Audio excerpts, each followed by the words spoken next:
we auditioned about 2,500 talents, of which we finally brought it down to 10 of the main actors. So I didn't know whether the narration went off well or not. Then I got a call from Aamir sir, and that's when I started breathing. So for 2.5 hours or 3 hours, I had lost breath. Hi, this is Srijita Sen and you are watching Filmfare. Today I have with me the director of Sitaare Zameen Par. Welcome to Filmfare, sir. How are you? Hi Srijita, doing good, thank you. We are all excited for the film. No need to say that. Taare Zameen Par has a great legacy that it has left behind. So when you came on board for the sequel, was there any pressure that you felt that you have to live up to the mark of Taare Zameen Par, and people have a lot of expectations from this as well? What was that like? Yeah, actually, the association with Taare Zameen Par came very organically, and it came a little later in the pre-production, where Aamir sir himself felt that there is kind of like a resonance to that thought and that inclusive feel of Taare Zameen Par, and it was he who said that why don't we make this the spiritual successor of Taare Zameen Par. So luckily, while starting out, it was not that. It was a story that we were all excited with, and that time I had another pressure, which was having this narrated to Mr. Aamir Khan, and would he say yes? Because I felt that this story, when my writer Divyanidhi Sharma narrated it to Aamir sir, that was I think during just COVID lockdown had kind of opened up, and I was waiting very anxiously, because that time you had to get that COVID certificate to travel and all. So quite like Aamir sir in Dangal climax, in some other place while the competition was happening somewhere else, I was stuck in Chennai in my room, and I was supposed to be online for the narration. But then there was some internet issues. I said, it's okay, let the narration happen. So I didn't know whether the narration went off well or not. Then I got a call from Aamir sir, and that's when I started breathing. So for 2.5 hours or 3 hours, I had lost breath. So that pressure was already there. But Aamir sir is a very calming presence. If you met him, you'll know. He makes people very, very comfortable. And I think he kind of creates a very safe environment for people to work in, to experiment, to fail, to learn. I think Aamir sir is an incredible person, as an energy. So you feel safe to try out things, and so with him by my side, for me the pressure gets relieved if I just look back and he's there. I mean, right now he's having his head like that, but that's only for the poster. So Aamir sir has your back always. So all I need to do is, like, once I'm happy with something, I have to show it to Aamir sir, and then if he is happy, then okay, that portion of it is taken care of. Now, as far as the audience is concerned, that is a pressure which is enormous, and one hopes that the same love with which we've received for the trailer, we really hope the audience feels the movie is also worthy of that love. And I think as an Aamir fan, it has everything that, as an Aamir fan, I would like to see. There's emotion, there's entertainment, there's a lovely thought behind it. There's Sitaare. So fingers crossed. Absolutely. And he is known to be Mr. Perfectionist. So did he give you any creative feedback while you were directing him? Any insight that he shared with you? How was that process like? Yeah, he is. He's an amazingly committed person who takes care of every single detail. He wants to make sure that every single detail we give our best. And he's all constantly there to have the back, to protect the director. Directing is a very vulnerable and a very difficult process to judge for a producer. Is a film going well or not? How do you judge it until it comes out, in a proper form? But Aamir sir always kind of empowers the director, gives the director, he spoils his directors, as they say. Like, whatever the director wants for the film, it's there. You don't have to worry about anything, about the production, about you get the best team that you want, and it gives you so much freedom to try out whatever you want. And once you're happy, is only then the first thing he'll ask me, Prasanna, are you happy? Then only he will see the cut, for example.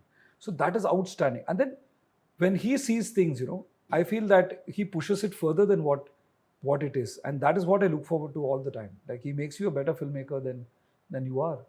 I'm only one film old. I've done Shubh-Mangal Savdhan in Hindi. To get an opportunity to direct a legend like him. So when I show something to him, the first thought is, it should not be crap. Hmm. He should like it.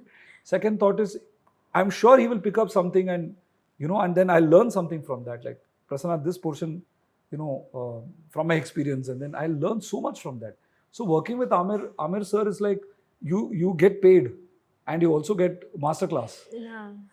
I mean, you get to learn, you get to uh, what grow as a filmmaker, and he is constantly there to kind of have your back, and you don't have to worry about anything. And if you say, for example, you want, you feel like, sir, can we just do it again? Yeah, let's go, let's do it. You Yeah. said that he made you a better filmmaker. Can you recall any particular instance where maybe he gave you certain feedback that changed the way you look at things?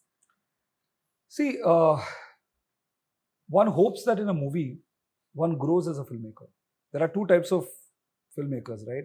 So I belong to the school where while making a film, I want to become a better filmmaker by making that film. Like, I've never directed a superstar before. I've never directed a film of this scale. So obviously, I have grown through this film, right? So when you're doing that, there is a lot of excitement, but there is also a requirement of kind of like a barometer, like a thermometer, right? That I'm happy, but am I going right or am I going wrong? So sometimes you're very confident, sometimes you're not confident, and then when you take it to somebody like Aamir sir, then he gives the perspective, then okay, your anxiety is put to rest. And I think where Aamir sir constantly comes from is, what I've learned is his understanding of editing, his understanding of screenplay, his understanding of especially of storytelling is so high that if you become indulgent as a director, he will bring you back to the story. Yeah. And if you're telling the story, he'll be absolutely fine, So he comes from a space of protecting the story. Like, whatever we do, we should make sure that the intention of that scene is preserved. We should not do anything because you want to show off as a director, I want to show off as an actor. No, that will never happen. What is the scene? That should be our only goal while doing. Are we doing justice to the script? I think that is something that one always tries to do, but with Aamir sir, it's like 1,000 times that. Okay, that's quite interesting.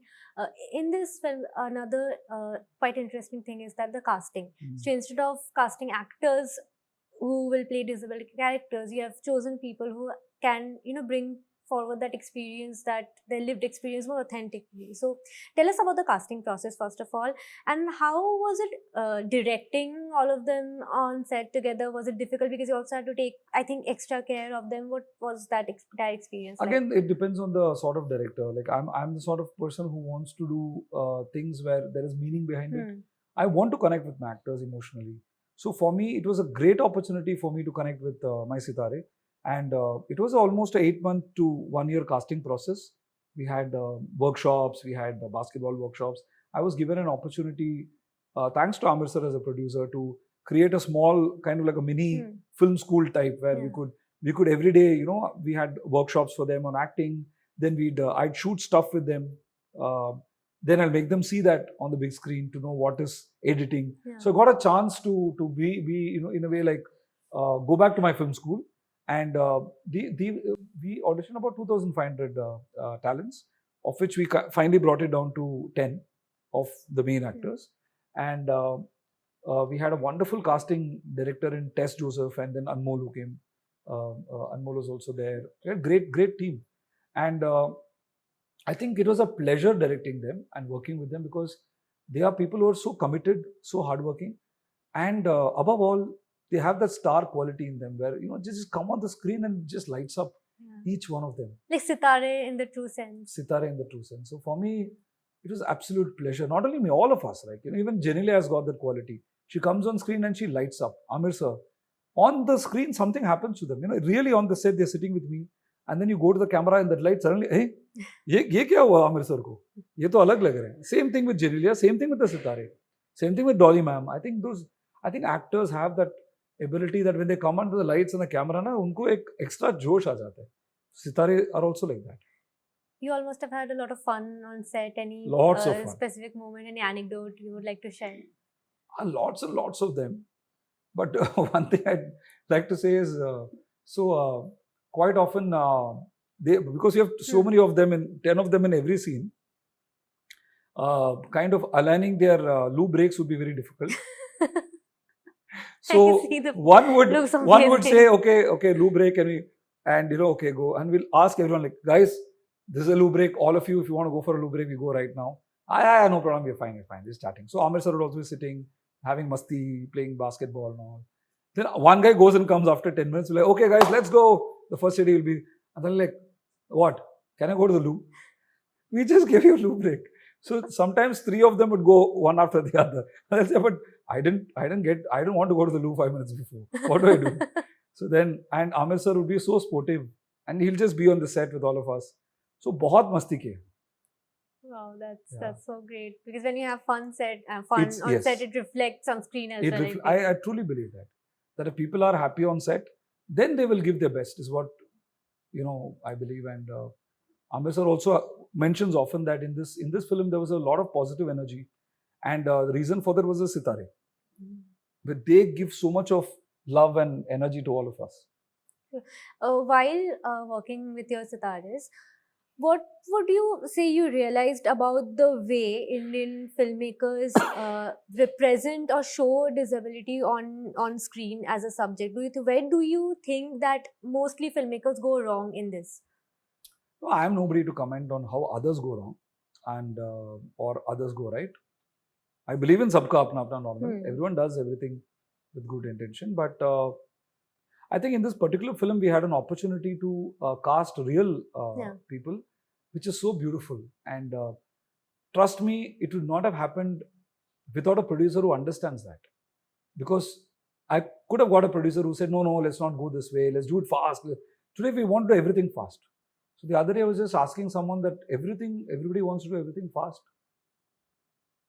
Do you want to live fast and die fast?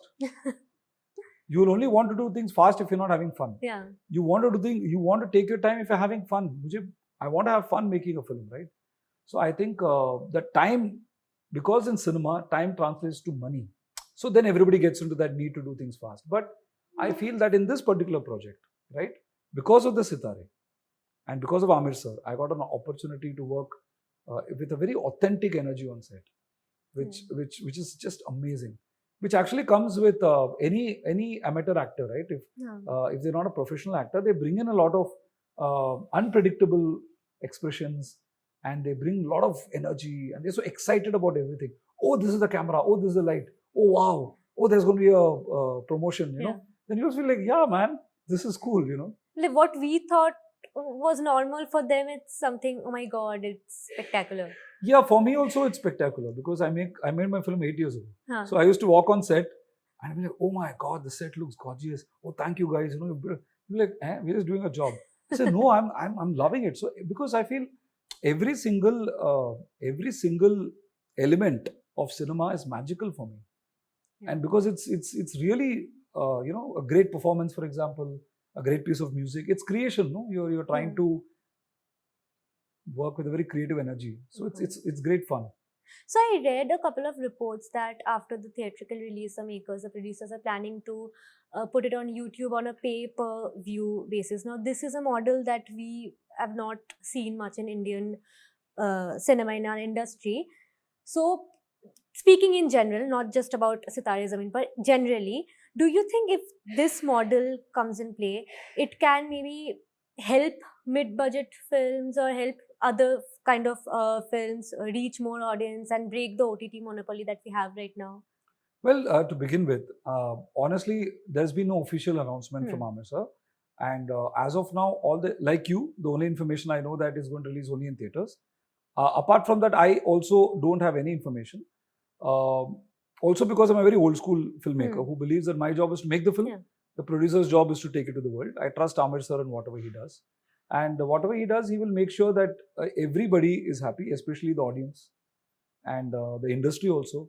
So I will leave him to take care of that very difficult task of all those things. But as of now, I genuinely don't have any official information. No, but talking in general, not whether this film will follow that model or not, in general about this model. Do you think that it can help a lot of it? Because we see that there are a lot of projects that come out, they have good cast, good story, but people don't come to the theater thinking that, oh, it will come on OTT after 2 days, we'll watch it then. Okay. So that way, do you think it See, will I help? think I get what you're saying. I think Hmm. that today we have an opportunity to make all sorts of films Yeah.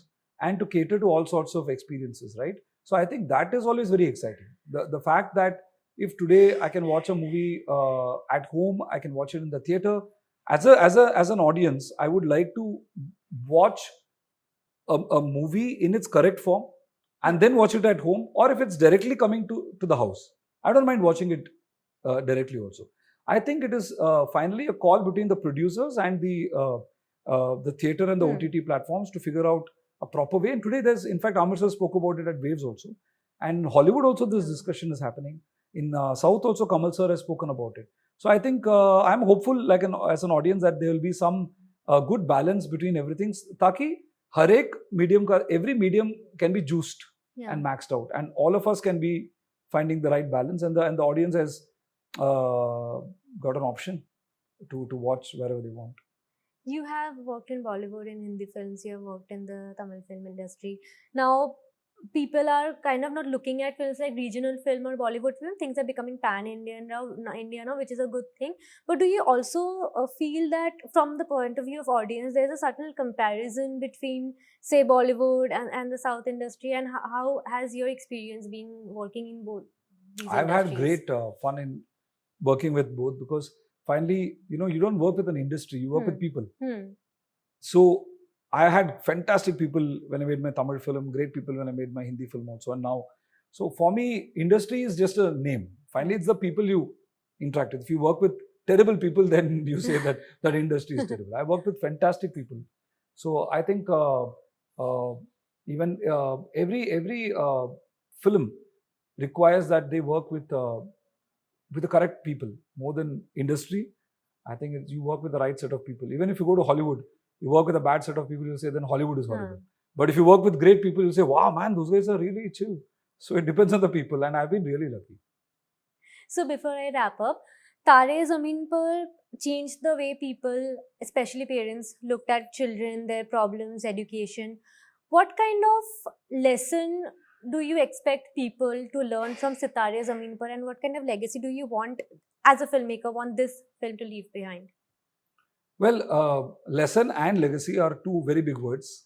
So all I'd like to say is that this movie, Taare Zameen Par movie made you cry. This movie will hopefully make you laugh and then also get emotional. And I think that if a movie does that, then everything else will hopefully follow. But those are two very big words that I would not like to talk about. Okay, so you just want this film to come out and then audience decide what kind of legacy. I just feel, yeah, legacy is made by legacy is only the audience and the time that can tell. Lesson, वैसे I don't want to, when anybody tells a lesson, you'll say आप चुप रहिए. So lesson I also don't want to hear, and nobody wants to give. What good like what happened in Taare Zameen Par, it is a fantastic story, very emotional story. We connected. Yeah. Then that's why it became a lesson. But if Aamir sir had made it like a lesson, then we would not have connected. So I think the legacy of Taare Zameen Par is a very beautiful legacy, and a lot of us, including me, are fans of that movie. And I am also excited that I got to be a tiny part of the legacy. That's a great answer, and thank you so much for this wonderful conversation. Sitaare Zameen Par is releasing on theatres on 28th June. Please go with your families to watch it. And that was the director, Mr. RS Prasanna, with me. Thank you for watching Filmfare.